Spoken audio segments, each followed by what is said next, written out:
My name is Allyssa A Lewis, and I am here to talk to you about growing your business in 2020. I know this year seemed like a disaster, but so many people have become millionaires, and even a few people have become billionaires during this time. And I, for one, have definitely increased my revenue in my business during this whole pandemic. I hope that you are physically well, and I hope your business is doing well as well.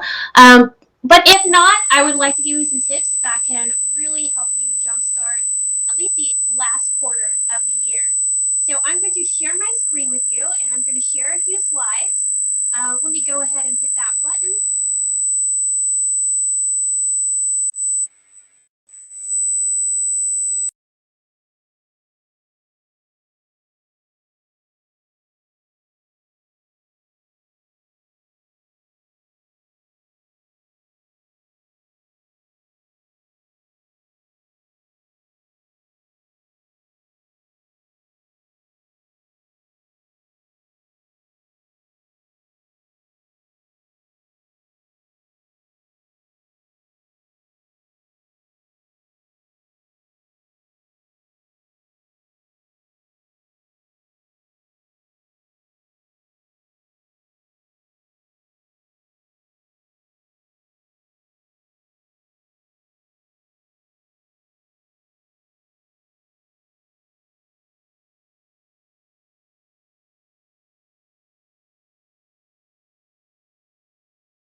All right, take it away. Awesome. So I'm going to share my screen with you and share a few tips on how you can grow your business in 2020. If you have any questions at all, please stop me and I'll answer them. All right. I'm going to share my screen. You hit the button.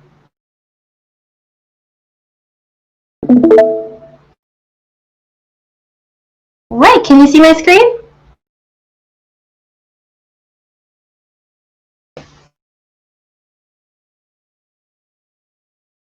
Good. Okay, perfect. Okay, grow your business in good times and bad.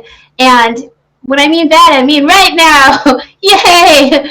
So even when things are well, you should continue using these practices because they can only help you improve more and more. So if you haven't started any of these things yet, it's not too late because they will work in global times like this. My name is Allyssa A Lewis, and I'm most noted for working on FX's series Archer. I worked on over 75 episodes and promos. I've also worked on other series like 30 Rock, which is a live-action show but needed animation.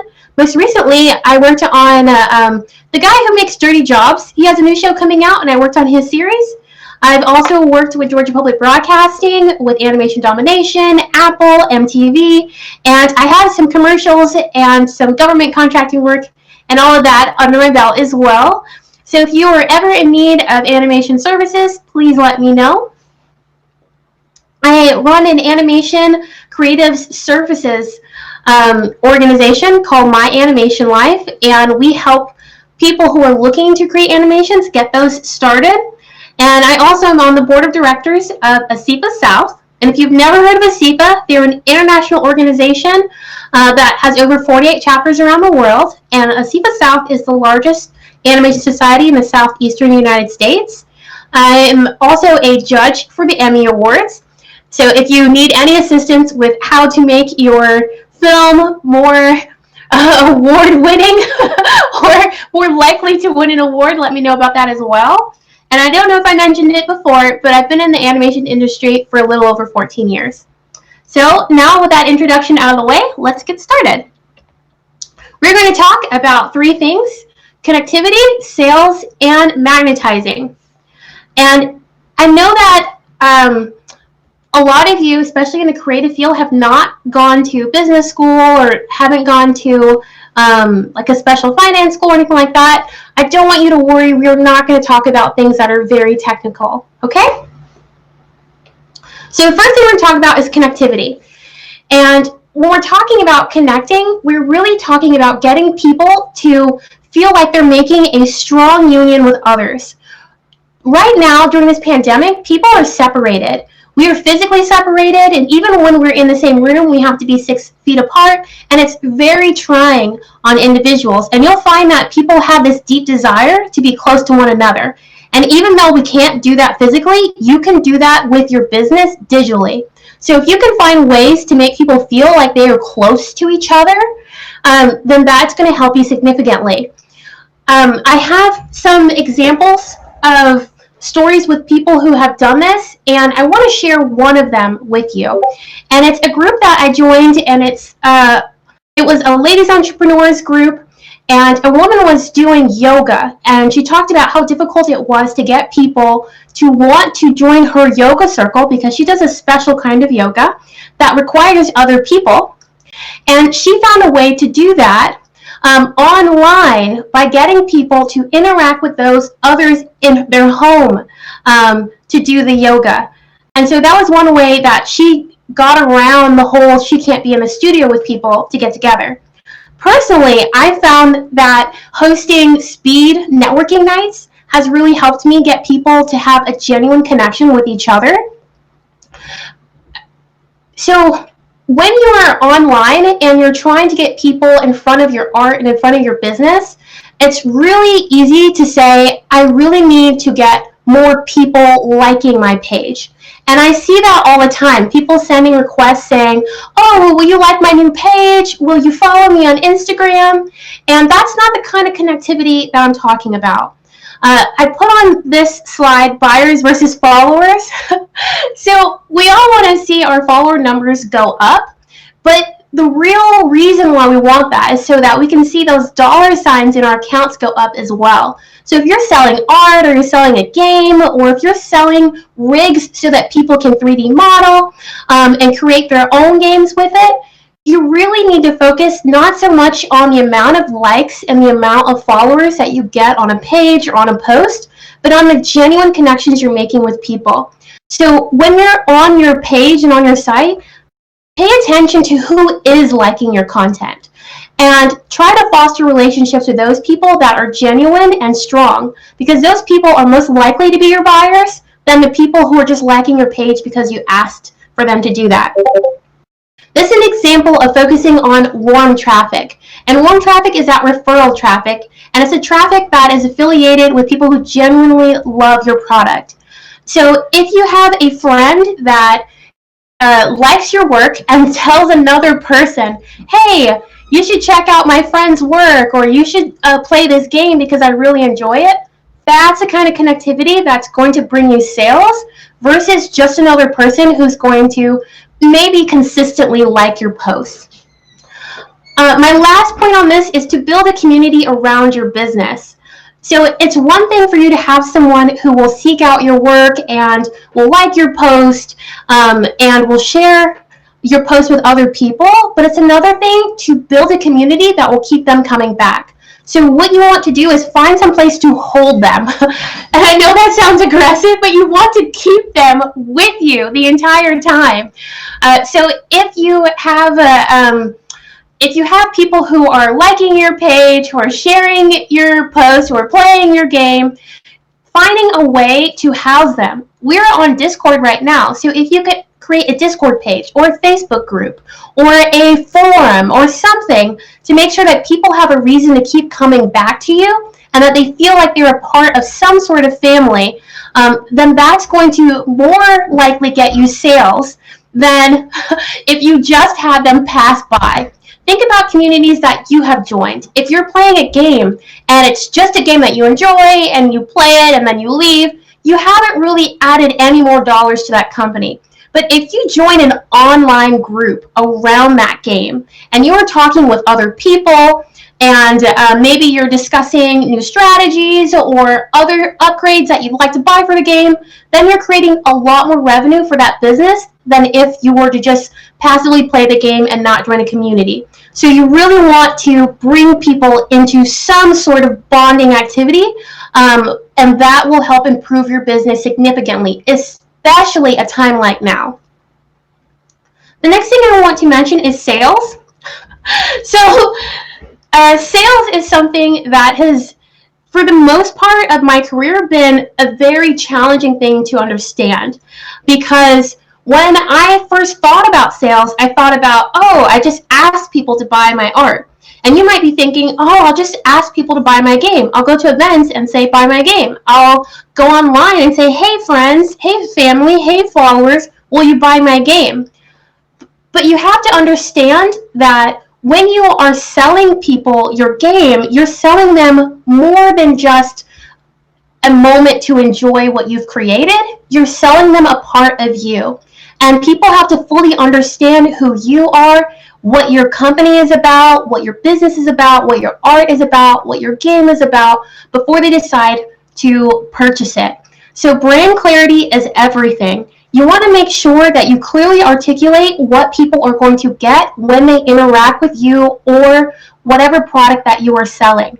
So if you're making a game right now, it's really important to not just say, this is an adventure about a boy who is stuck on an island and has to use a coconut to get off.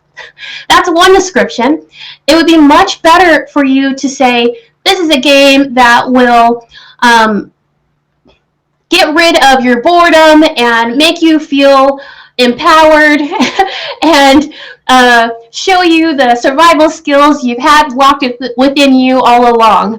And it involves a boy and a coconut. Something like that, as quick as we came up with that, is a lot stronger than you just describing what the game is.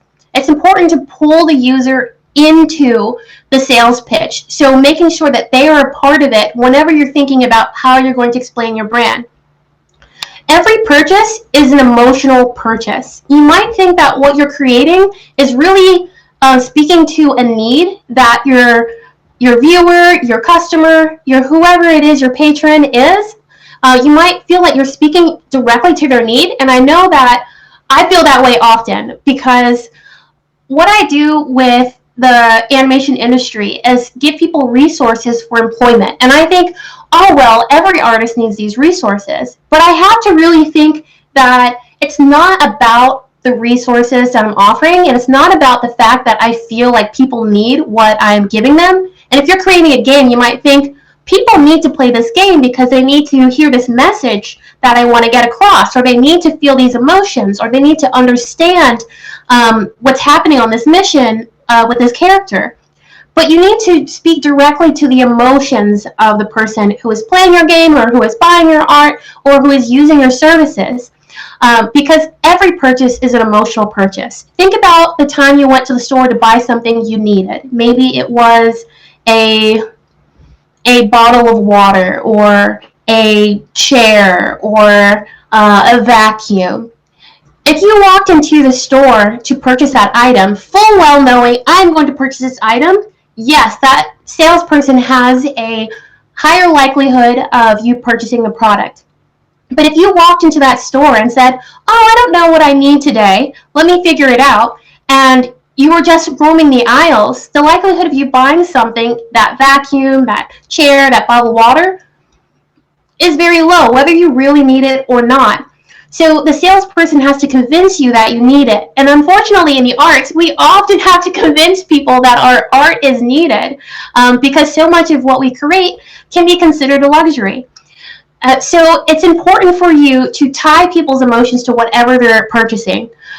What problem are you solving when you are giving them this? So if their back is aching, they already have a chair at home, but you have to sell them this chair that's going to help them have a better back, or to sell them the water that's going to quench their thirst and give them nutrients. When you're selling your game, think about the other problems that you're solving while tying in the emotional aspect of the person in front of you.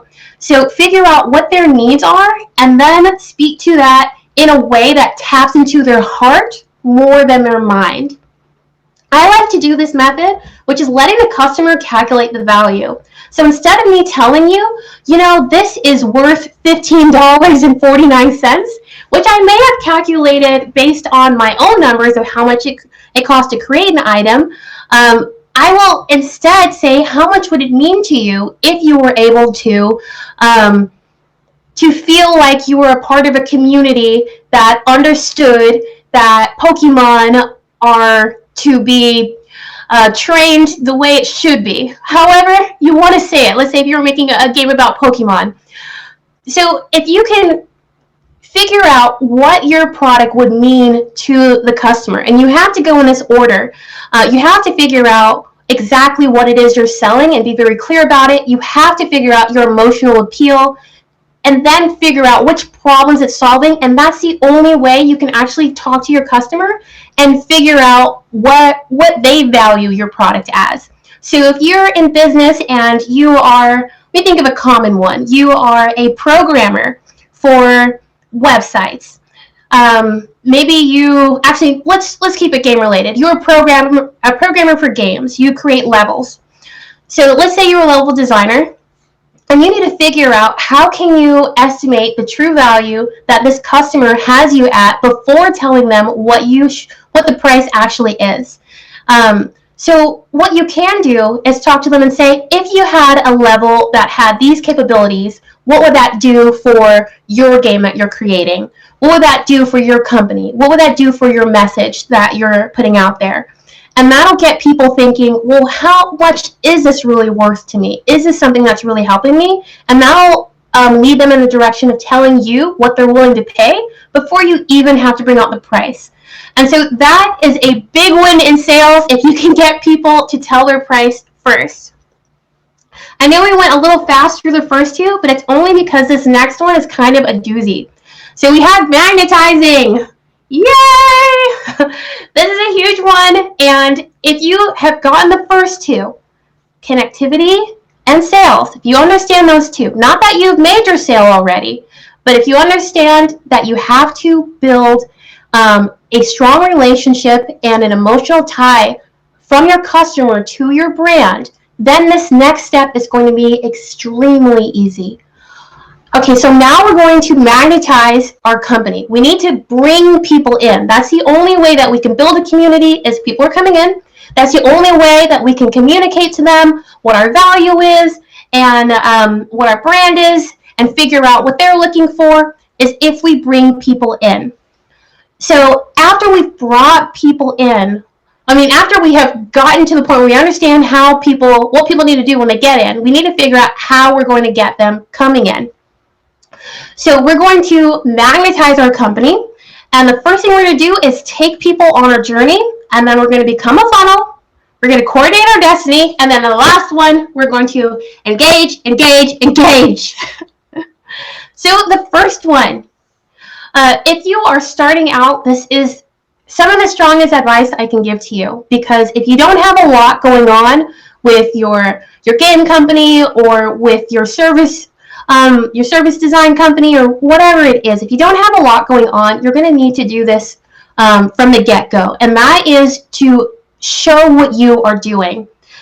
Let people know exactly what you are capable of, and also show if you are learning where your potential lies. So you want to show things like your work in progress. If you are working on a game, don't just release the game at the end and say, hey, join my Kickstarter so that I can distribute it, or join my Kickstarter so that I can make another level. Don't do that at the very end. You want to start out right in the beginning, right when you're writing your story, right when you're designing your characters, when you're creating your story arc. That's when you want to start showing your work. So start putting out little glimpses of exactly what you're working on, and this can involve you. So you could talk about what techniques you're using, you can talk about what things are going well, what things are not going well, and even if you are not close to reaching your goals, it's good to communicate where you want to take your game, your art, or your design, or your company. Because people, they fall in line with vision, and they will hold you accountable for the steps that you are taking to reach your goal.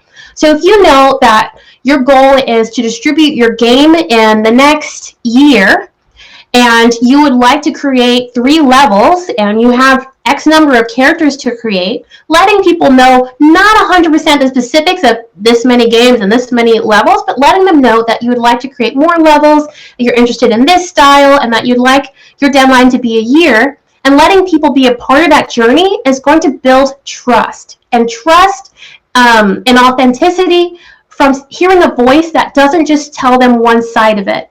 So if you've ever been on social media and you've seen someone who just posts things like, oh, guess what? I won this award, or I climbed a mountain, or whatever it is. They only show you the good things.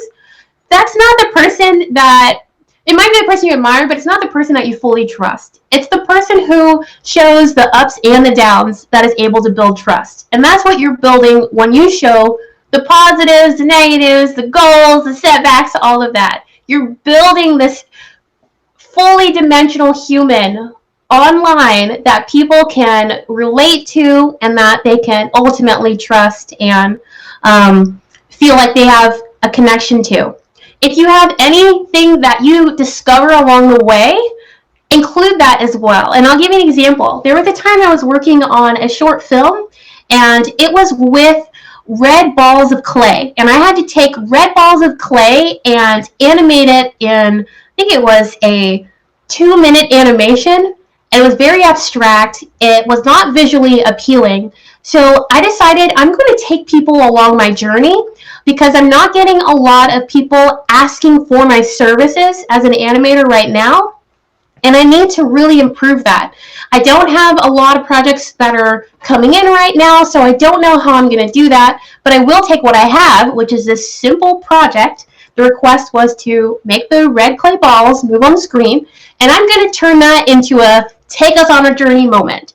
So what I did was immediately turn on my live stream on Facebook and let people know, hey, you know, I got contracted to do this animation project. It's only over the course of 2 days, so over the weekend, and I want to take you along the journey of how I'm going to complete it. So I took those red balls and I started molding different shapes of them and figuring out how it's going to look, and then I took another sheet of paper and I drew some camera rigs of how I'm going to set up my camera.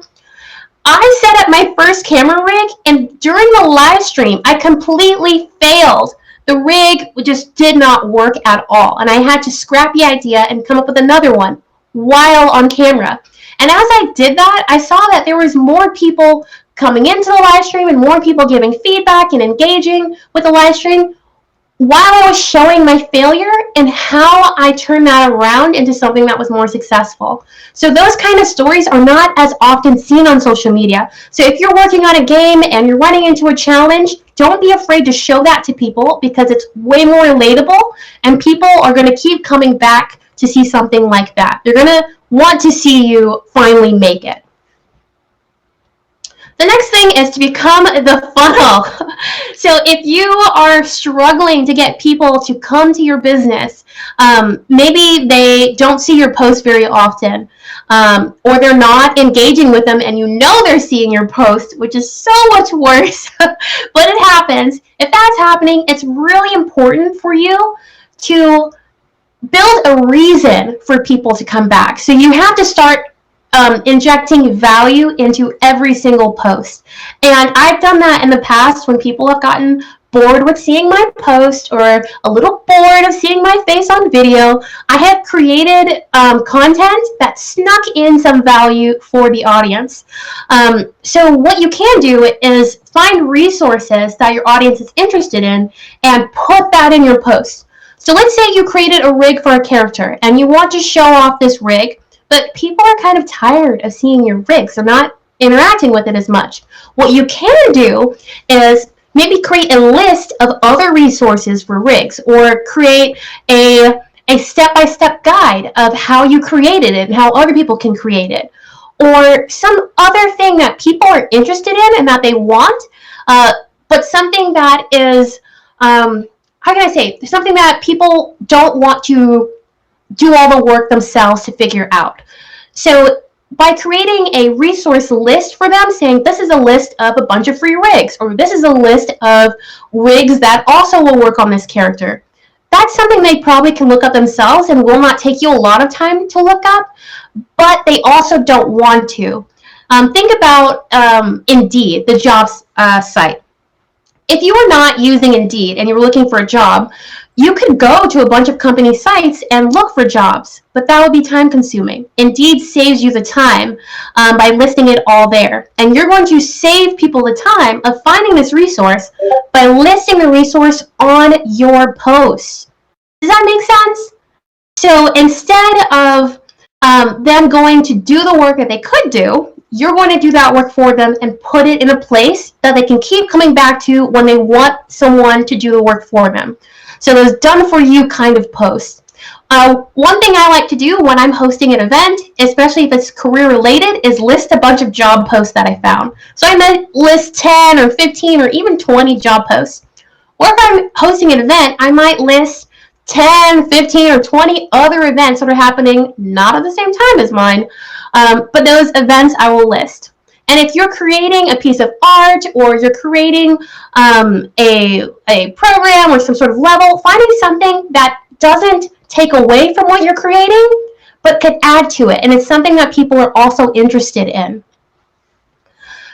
You can post things. I gave examples of jobs, events, even promotions if something else is going on. Maybe there's a sale going on. Also, news, technology, and business insights. So if something is happening in your industry and it's huge, maybe a company has a scandal, dun dun dun, you could also post your thoughts about that, and you could link maybe a piece of work that you've created that shows whatever remedy that you suggest for it, or you could talk about an experience that you had. Something that's going to give the value but also keep people attached to whatever resource you offered them. I've listed on here, you can highlight talent and their successes.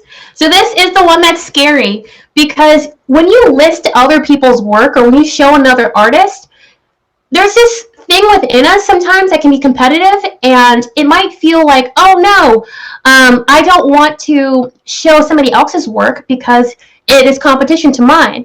But honestly, if you're showing other people's work, people are going to align what they see from others with you as well. So if you are creating rigs and you show other rigs that you enjoy or rigs that you admire or that you are using as inspiration, then that just shows people the level of quality that you're interested in.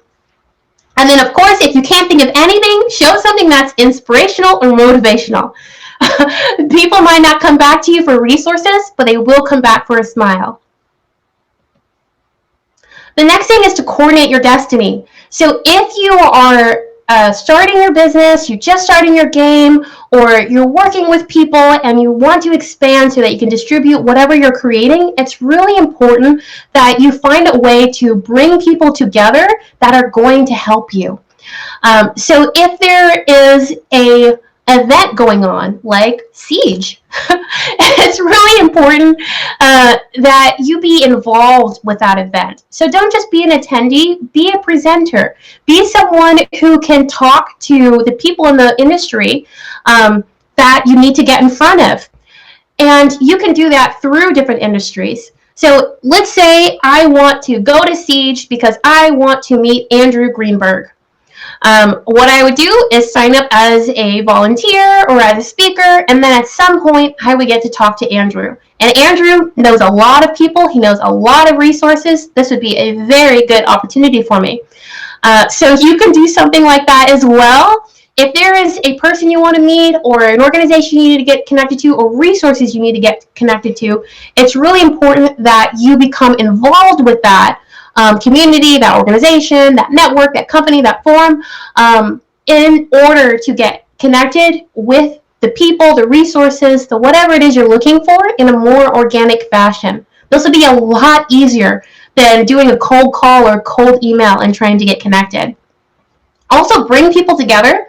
I talked a little bit earlier about connectivity, and I want to repeat that again. If you bring people together, you are the person now that people come to when they want some sort of connectivity. So if somebody wants to network, or if they want to hang out with people in the organization, and you create a space for that, now you're the go-to person for those spaces.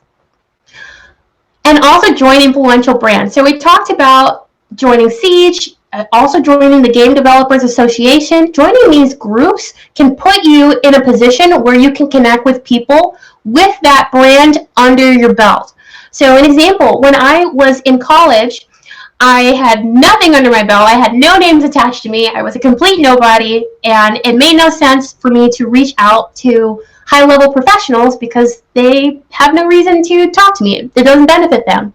But when I joined ASIFA back in 2007, I decided to take that brand and ask them if we could join another brand. So this is me joining one brand to join another brand.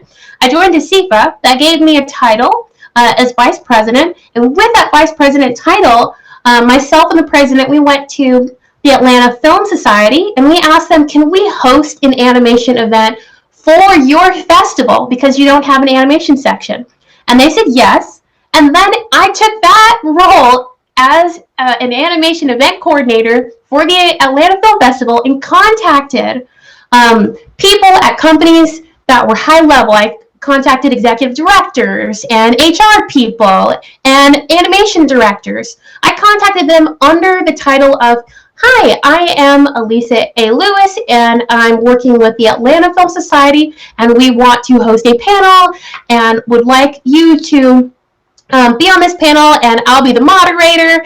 And I was able to create panels and be the moderator and ask the questions I couldn't get answered if it were just me without these brands attached. Now, I know this is a long way, but if you're in a situation where you just don't have a lot of pull behind your name, you don't have a lot of authority, or a lot of,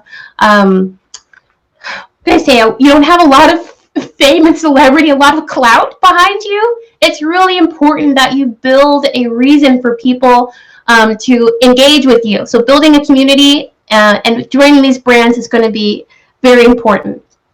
And then lastly, I have engage, engage, engage.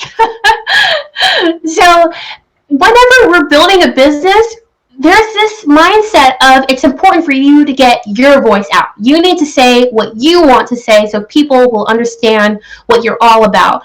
But it's way more important for you to get other people to ask you questions and to want to be engaged with you. So when you are speaking with the people that are on your page or on your site, or even people that are on other people's pages, other people's site, who play other people's games, that you ask them questions. You want to ask questions that highlight your expertise. So when you're engaging with another artist or with someone who is playing games all the time in a forum, to ask them questions that will really speak to the subject that's in front of you, because you want to stay focused on whatever you're talking about, but will also let them know that you are someone they should come to. So let's go back to the level designer example. You're playing a level, and you want a company that creates games to hire your business to create levels for them. So when you're on their page, you might ask them questions about some issues they may have run into when creating a level. Or you might make a comment about how great you think it is that they were able to troubleshoot a certain area in creating this design, because in your experience, and then you could talk a little bit about that. So it's important to get your expertise in while you're focusing on them and on the matter at hand. But this is a part of engaging that I feel isn't as commonly understood when you're building a business. Make sure any critique you give is what I say, a half critique. So a half critique is when you don't give the bad part. You only say the good part.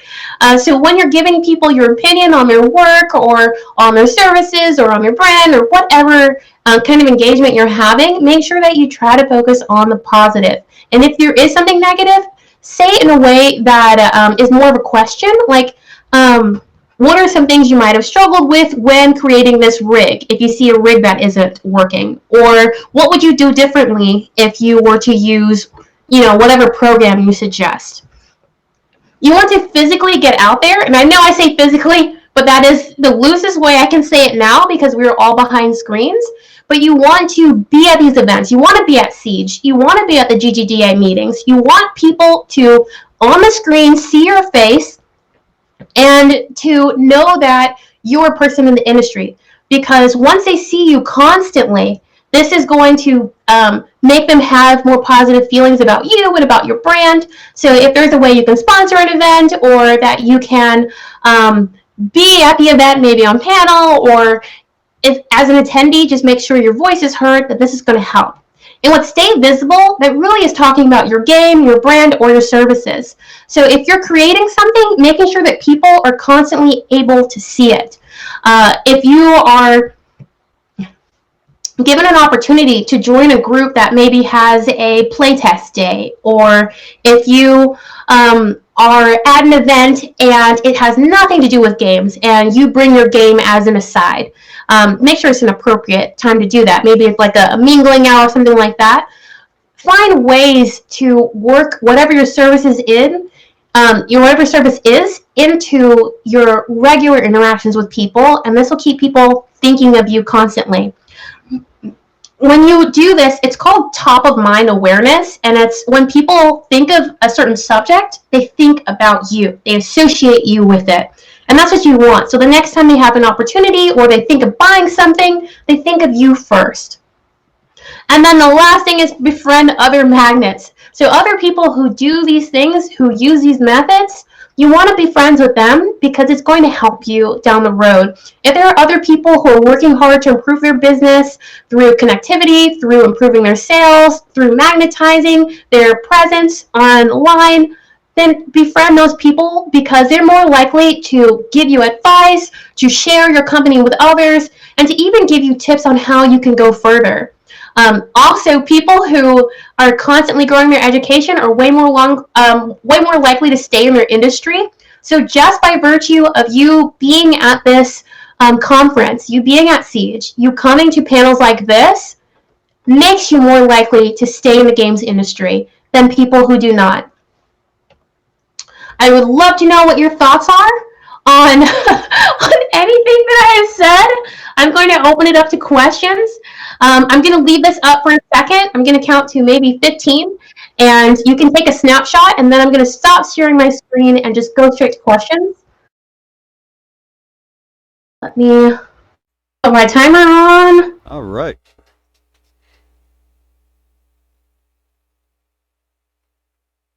Okay, your time to take a screenshot is over. I'm going to stop sharing my screen. Great presentation, Allyssa. Much appreciated. We do have some questions in chat. Should there be, from Simon Hoffitz, one of our other Siege speakers, will be up later today, should there be a cap to the value/product you're willing to give away as free to create that standing/influence/marketing? Should there be a cap on how much you charge for the product? How much you give away in order to create that long-standing value? Oh, this is a hard one because I run into this all the time. Do you give all your nuggets away? Do you tell people exactly how you create your product? Why would they come to you if they learn how to do it themselves? And it is a battle back and forth because there's this phrase that I grew up with, and it is always leave them wanting more, which implies that you never give everything away.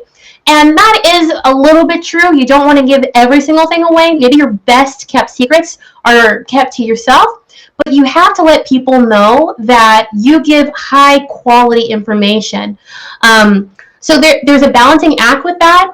I say take the risk, give people really strong things on level 1, maybe even on level 2, but your level 3, your level 4 things that you have to be more advanced to understand, keep that to yourself. People who are on level 1 usually are not very successful. Let's say you're a level designer and you're creating levels. Letting people know how in general to create a level is already out there. So you're not giving your best nuggets away by telling people how to do that, but the way you explain things and the process you use is something that's unique to you and your services, and that is something that might make someone choose you as a level designer for their project over someone else. So that's an example that you can use. One thing you might not want to do is to give people just your flat out code and say, this is exact code that I use. Instead, leave them in the thought process and let them understand how you work.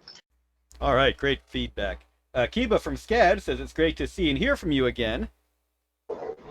Great. Asks, are business cards something to consider in this digital age, or are they something to disregard when trying to grow your brand?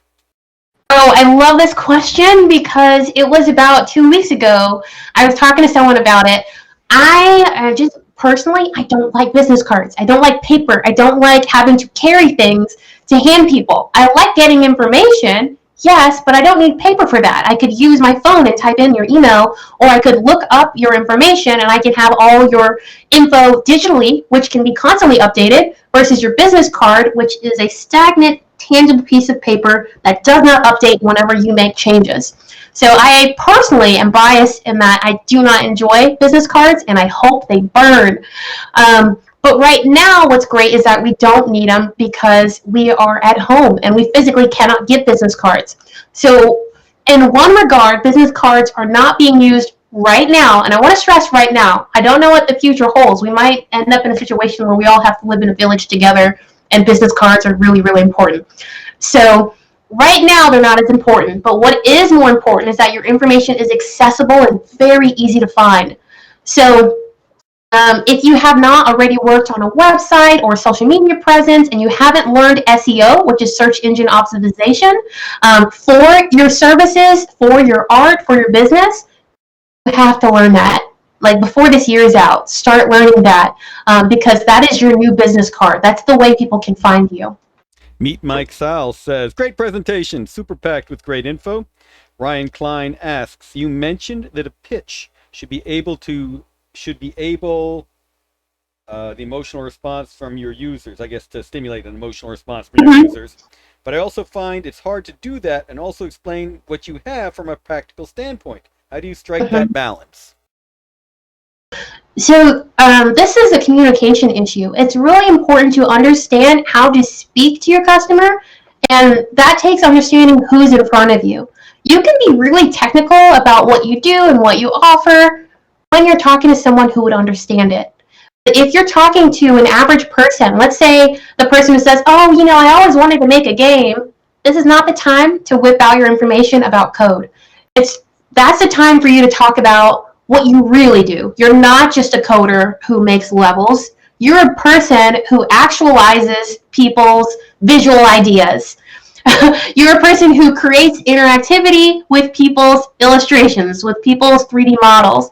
And being able to speak to the core of what you do to a person shows that you have a deeper understanding of what you do and an ability to connect those ideas with the people in front of you. So I would say work on the communication skills of really identifying who you're talking to and what they'll be able to understand. And you can do that by asking some questions up front. When you meet people, you might ask them a question like, oh, what's your experience with level designers? Have you used an artist before?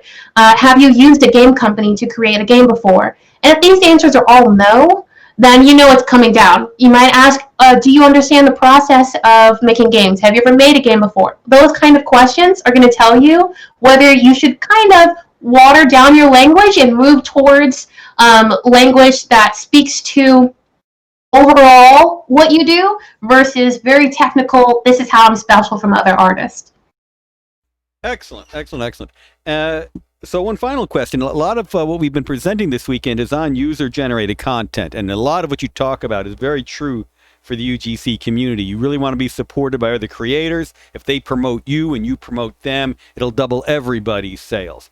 But a lot of people are afraid of this. They're afraid that other people are going to try and undercut them, backstab them, etc. When a developer has that mindset, how do you recommend they get out of it? How can they work towards the community instead of being afraid of their quote-unquote competitors? So when I think about this mindset of being afraid to help others because they may not help you, and then you spend all your energy building up other people, and then they just use your hands to step on and walk higher, and you're left at the bottom. That mentality is really a mentality of limitations and of scarcity, and you have to really think about the abundance of opportunities. Just realistically, look at how many people want their ideas to be actualized visually. As an animator, I have to convince people who want a comic book made, or who want a toy made, or who want to do a quick commercial, or whatever it is, to make an animation. That I have to tell them that whatever their main goal is, figure that out. So they might say, oh, I always wanted to make a comic book. I'll say, oh, so you really want people to understand your story. You really want people to see your ideas, to connect with your concept. Let me tell you that animation is the best method for that. So being able to do that has really helped me when I figure out what their core is, and then realize that I can help a lot more people than I thought. And once you understand that your audience for people who are buyers, for people who will hire you for projects, is a lot more if you are able to speak to their core, then it doesn't matter if somebody decides that they're not going to shout you out back, or if they backstab you. Those kind of things, unfortunately, I can't tell you that they're not going to happen, because they most likely will. You live long enough, you see enough things. At some point, that's going to happen to you. It's just how much it's going to affect you. So if you're already in the mindset of, I have a lot of people that can be my customer, I have a lot of people that can help me, then that one person who decides to not shout you out back, who decides to take the sale instead of referring you, it's not going to affect you as much. It's not, I don't want to say it's a numbers game, but it kind of is. It's not fully a numbers game, but if you have more volume, you have more people that you're supporting, and you have more people that you are targeting as potential customers, then the one or two that you lose isn't going to hurt you as much as if you had only had a small pool to choose from. Great input. And remember, everybody, at 3:30, we'll have a presentation on creating Roblox UGC. Talk about a huge community, very profitable community. Thank you very much, Allyssa. We're going to move you into the Discord chat. She'll be in the general voice channel. You all can find her there and continue these questions. One more time, thank you for presenting again at Siege. My pleasure. Bye-bye.